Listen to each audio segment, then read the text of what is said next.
Welcome to the Partnership for Peace Consortium's Euro-Atlantic Spot Series. I'm very pleased today to have with us as a speaker, Olaf Wientzek. Olaf is head of the Konrad Adenauer Stiftung, Konrad Adenauer Foundation in Geneva, Switzerland, and he's a renowned authority on the World Health Organization. Olaf, welcome. Thanks for having me. What makes the COVID-19 pandemic special, if indeed it is special? Well, it is special. Of course, it's the global scope of the crisis, but also the fact that we are strongly interdependent, be it through global supply chains, due to our travel habits. We are all affected by this crisis. And unlike any crisis before, it has demanded the attention of all international organizations and of all states. So in your opinion, how effective has the response of the World Health Organization been here?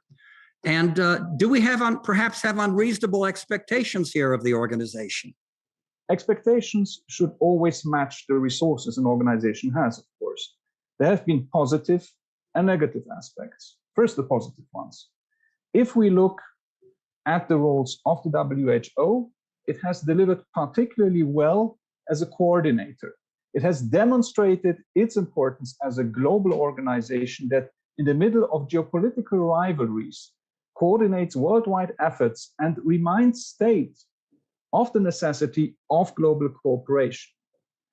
When we look at its monitoring and its normative role, the results have been more mixed.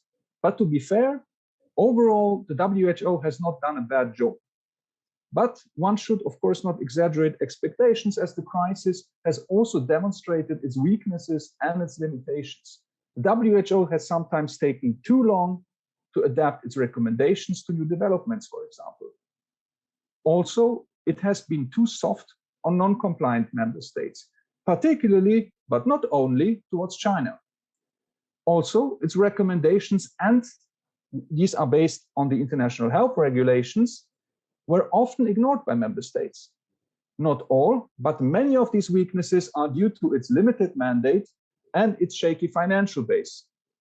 So in your opinion, what could one do to make the World Health Organization better prepared to deal with pandemics like this? How could one make it more effective? One should address the WHO's shortcomings on three fronts, I believe.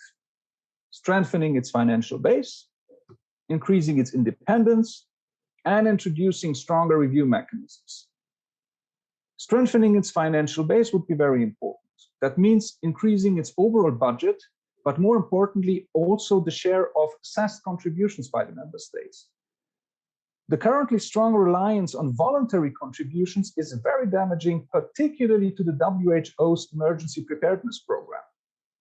Increasing assessed contributions would thus enable the WHO to be better prepared and react more quickly during future outbreaks. Increasing its independence would be equally important. That means enable WHO experts to investigate independently and allowing them immediate access to territories to investigate any potential outbreak at any time.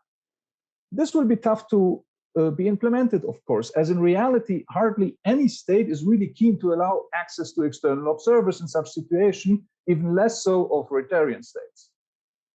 Finally, introducing review mechanisms in order to enhance the compliance of member states with the international health regulations in the area of pandemic preparedness. Ideally, that would include a sanctioning mechanism, but we all know that this will never find a consensus.